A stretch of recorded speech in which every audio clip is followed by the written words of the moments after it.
Hello good afternoon सबैजनालाई। म चाहिँ भने आज मेरो मम्मीले मायाले सागको गुटी दिनुभएको थियो र मैले त्यो साग लिएर छरेँ अनि अहिले टिप्दैछु। खानुमा पनि बहुत राम्रो हुन्छ यो टेस्टी।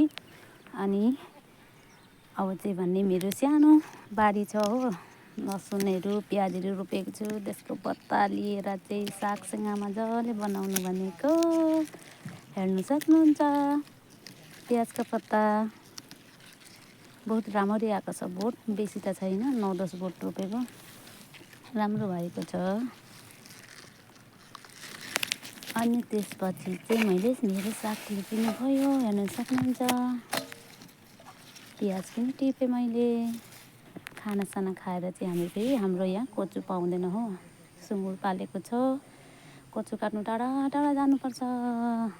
म चाहिँ केलाको केलै, बुढा चाहिँ उखालेको उखाले उखाली राख्नुभएको छ, हेर्नु सक्नुहुन्छ गाइस। साह्रो गाह्रो रहेछ हो काम गरी खानु, घाम लाग्छ त्यस्तै, काम नगरी पनि हुँदैन। कच्चु लिएर पुरा आउनुहुँदैछ सुई सुई सुई सुई सुई गर्दै। अब मेरो चाहिँ कच्चु केलाउने पालो आएको जस्तै छ।